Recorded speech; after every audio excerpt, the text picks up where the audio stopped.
대학 정시 마감 결과 지역 대학들의 정원 미달 현상은 여전했습니다. 유망 취업학과의 쏠림 현상이 두드러지고 대학 간 경쟁률이 극과 극으로 나뉘는 등 양극화 현상이 깊어졌습니다. 광주광역시는 미래 핵심 산업으로 인공지능과 친환경 산업 기반을 조성하는 데 주력해왔습니다. 그동안 준비로 올해에는 가시적인 성과를 낼 수 있을지 관심입니다. 호남의 민심을 둘러싼 각 당의 선거 레이스가 본격적으로 시작됐습니다. 민주당 광주광역시당이 지역공약 구체화에 들어갔고 국민의힘은 광주에서 20% 득표를 목표로 세웠습니다. 광주 사랑의 온도탑이 모금을 시작한 1998년 이후 가장 빠른 속도로 100도를 돌파했습니다. 코로나로 가장 어려움이 큰 자영업자들의 기부행률이 이어져 신기록을 세웠습니다. 여러분 안녕하십니까? KBC 8시 뉴스입니다. 2022학년도 대학 정시 전형 마감 결과 광주 전남 대학들의 정원 미달 현상은 여전했습니다. 특히 올해는 유망 취업학과로의 쏠림 현상이 두드러지고 대학 간 경쟁률이 극과 극으로 나뉘는 등 양극화 현상이 눈길을 끌었습니다. 신민지 기자입니다. 올해 지역 4년제 대학들은 수시에서 정시로 이월되는 인원이 2,000명을 넘으면서 경쟁률 1대1 미만인 대학이 속출했습니다. 광주여대의 경쟁률이 0.56대 1, 광주대 0.83대 1, 호남대 0.89대 1, 동신대 0.9대 1 등에 그쳤습니다. 정시가 3회까지 지원이 가능한 점을 감안하면 사실상 미달이라고 할 수 있는 경쟁률 3대 1 미만의 지역 4년제 대학은 무려 12곳에 달했습니다. 경쟁률이 다 어차피 미달이 나가지고 지금 추가 모집으로 어떻게든 모아야죠. 또 저녁 기간에. 4차 산업을 고려해 야심차게 신설한 AI 관련 학과들도 약세를 면치 못했습니다. 한편 취업이 잘 되는 간호와 물리치료 등 보건 계열의 인기는 여전했습니다. 순천대와 호남대 간호학과가 각각 13.17대 1과 12.5대 1의 경쟁률을 보였습니다. 의료계열 학과로의 지원자 쏠림은 전체 경쟁률을 견인할 정도였습니다. 특히 14년 만에 학부 선발에 나선 약대의 선호도가 높았습니다. 순천대 약학과 정시 모집에 900명 가까이 몰려들면서 44.75대 1이라는 높은 경쟁률이 나타났습니다. 과학기술 특성화대학도 대박을 터뜨렸습니다. 광주과학기술원 지스트는 20명 선발에 1,600여 명이 몰리며 역대 가장 높은 경쟁률을 기록했고 오는 3월 개교를 앞둔 에너지공대 켄텍도 95.3대 1로 입시 돌풍의 중심에 섰습니다.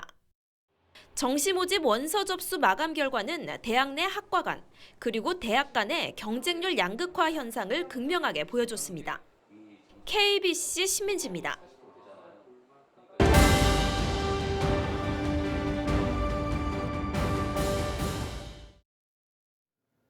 (2022년) KBC 신년기획. 오늘은 두 번째 순서로 광주의 미래산업의 현주소와 전망에 대해 알아봅니다. 민선 7기 광주광역시는 미래 핵심 산업으로 인공지능과 친환경 산업을 선점하고 3년간 기반을 조성하는 데 주력해왔습니다. 올해는 인공지능 데이터센터 준공과 친환경차 부품 인증센터 등이 준공될 예정인데 가시적인 성과도 낼지 관심입니다. 박성호 기자의 보도입니다. 지난해 광주시의 최대 성과 가운데 하나는 광주형 일자리였습니다. 우려가 컸지만 캐스퍼가 성공하며 23년 만에 국내 완성차 공장을 안착시켰습니다. 다만 아쉬웠던 부분은 광주형 일자리 첫 생산차인 캐스퍼는 내연 기관차였다는 점입니다.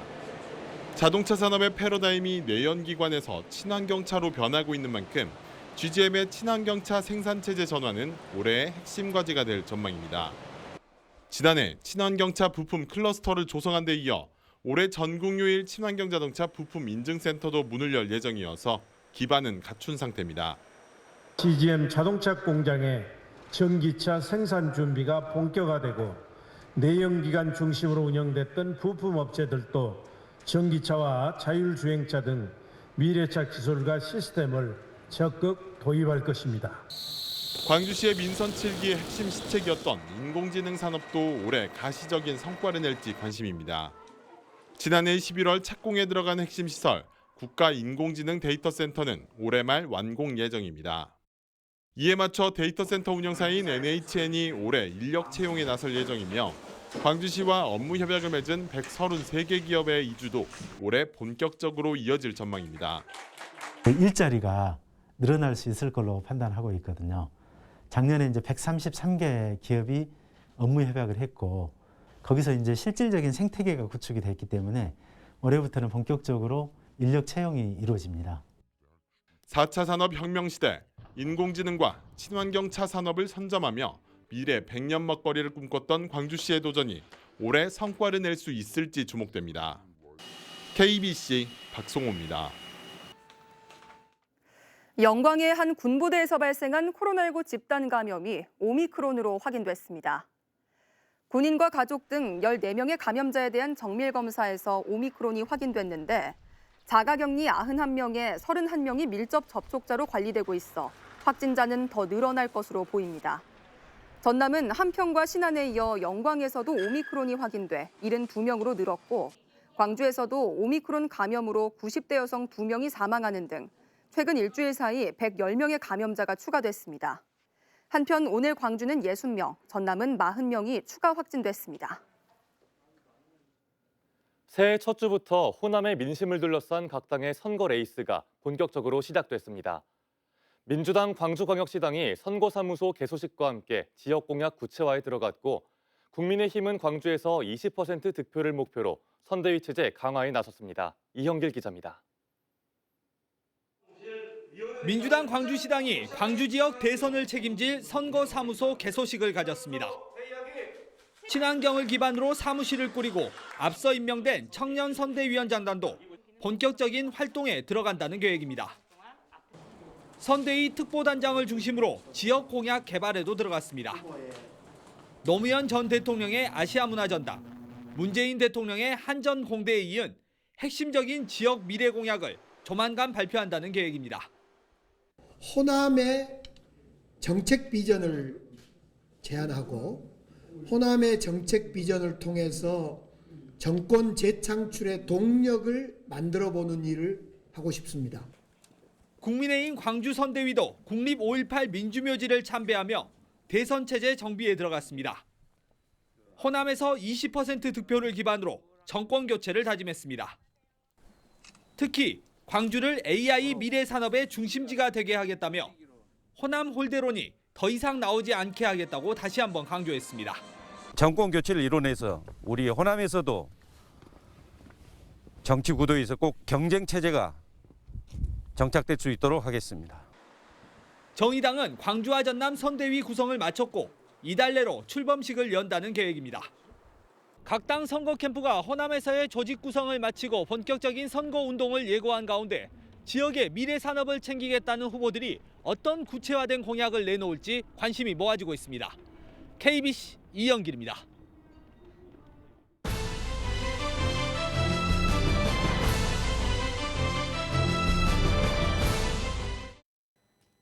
KBC 서울 방송센터에서 전해드리는 여의도 정가 소식입니다. 첫 소식입니다. 이재명 더불어민주당 대선 후보와 이낙연 전 대표가 내일 광주에서 국가비전 국가통합위원회 회의를 열고 첫 원팀 행보에 나섭니다. 비전위원회 공동위원장을 맡고 있는 두 사람은 내일 오전 11시 광주 김대중 컨벤션 센터에서 민주화 혁신, 포용, 미래, 평화 등 5개 비전 메시지 중 민주를 주제로 회의를 가질 예정입니다. 이후 이재명 후보는 담양과 곡성을 찾아 민심 청취에 나서고 비전위원회 수석위원장을 맡고 있는 홍영표 의원 등은 지역 인사 간담회를 진행할 것으로 알려졌습니다. 새해 들어 두 자릿수 지지율을 보이며 약진하고 있는 안철수 국민의당 대선 후보가 KBC 라디오에 출연합니다. 안철수 후보는 내일 오전 11시 KBC 라디오 백운기의 시사 1번지에 출연해 최근의 지지율 상승세와 야권 단일화에 대한 입장을 밝힐 예정입니다. 최근 안철수 후보의 약진은 윤석열 국민의힘 대선 후보의 지지율 하락에 따른 반짝 반등 효과라는 게 중론 속에 야권 단일화에 대한 가능성도 배제할 수 없어 대선을 두 달여 앞두고 안철수 후보가 결정적인 변수로 떠오르고 있습니다. 건축물 해체 현장 점검을 의무화한 건축물관리법 개정안이 이번 국회에서 처리될 것으로 보입니다. 국회 국토교통위원회는 전체 회의를 열고 건축물 해체 현장 점검 의무화를 비롯해 해체와 변경 등을 허가받지 않고 작업한 경우 2천만 원 이하의 벌금에 처하도록 하는 처벌 조항이 포함된 건축물 개정안을 처리했습니다. 지난해 6월 17명의 사상자가 발생한 광주 학동 건축물 붕괴 사고를 계기로 발의된 이번 법안은 법제사법위원회 심사를 거쳐 오는 11일 열리는 본회의에서 처리될 전망입니다. 이주민을 대상으로 한 통번역 지원 제도가 필요하다는 지적이 나왔습니다. 국회에서 열린 이주 여성 노동자 간담회에서 베트남 출신의 이주 여성은 한국 국적을 취득했지만 제대로 된 통번역 지원이 이뤄지고 있지 않아 마땅한 권리는 누리지 못하고 있다며 이주민을 대상으로 한 통번역 지원과 전문 교육을 촉구했습니다. 지금까지 KBC 서울방송센터에서 전해드렸습니다. 올해 광주 사랑의 온도탑이 모금 캠페인을 시작한 1998년 이후 가장 빠른 속도로 100도를 돌파했습니다. 코로나로 가장 어려움이 큰 자영업자들의 기부 행렬이 이어지면서 신기록을 세웠습니다. 이상원 기자의 보도입니다. 17년째 식당을 운영하고 있는 김정균 씨. 코로나로 매출이 반토막 날 정도로 어려웠지만 매년 해오던 기부는 멈출 수 없었습니다. 모임 회비를 줄여가며 사랑의 열매에 매월 5만 원, 또 그만큼을 다른 기관에 기부하고 있습니다. 많이 이렇게 매출도 감소하고 했지만은 저희마저도 그런 기부 행사를 이렇게 안 하게 되면은 그동안에 지원을 받고 있었던 그런 저소득층에서 얼마나 더 힘이 들겠습니까? 그런 의미에서 쉬지 않고 이렇게 꾸준히 기부 행사를 해오고 있었습니다. 김 씨 같은 자영업자들의 기부가 이어지면서 광주 사랑의 온도탑은 지난달 1일 모금을 시작해 31일 만에 100도를 돌파했습니다. 모금을 시작한 1998년 이후 가장 빠른 속도입니다. 현재 사랑의 온도탑이 100도를 넘긴 곳은 광주뿐입니다. 올해 목표액인 41억 1천만 원을 이미 넘어섰고 이런 속도라면 이달 말까지 역대 가장 많은 금액이 모금될 것으로 보입니다. 작년도에는 100.2도 간신히 달성했는데요. 올해는 1월에 또 설이 있기 때문에 설에 어려운 사람들을 돕고자 하는 광주 시민들의 열정이 모아져서 130도 정도 후끈후끈 달성될 것으로 믿어 의심치 않습니다. 힘들어도 더 어려운 이웃을 살피는 나눔의 마음들이 세상을 따뜻하게 하고 있습니다. KBC 이상환입니다. 연초부터 불우이웃을 돕기 위한 기부물품 기탁이 잇따르고 있습니다. 기아 타이거즈는 오늘 광주시청 비즈니스룸에서 기부품 기탁식을 열고 1,000만 원 상당의 마스크 2만 5천 장을 광주 장애인 직업재활시설 25곳에 지정 기부했습니다.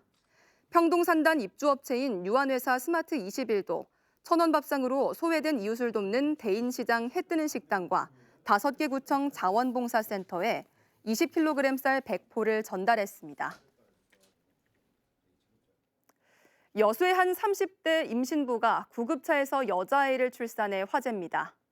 여수시 봉계동의 한 아파트에서 사는 30대 임신부는 어제 오전 6시 20분쯤 양수가 터져 119 구급차를 타고 병원으로 후송되던 중 구급대원의 도움으로 여자아이를 출산했습니다.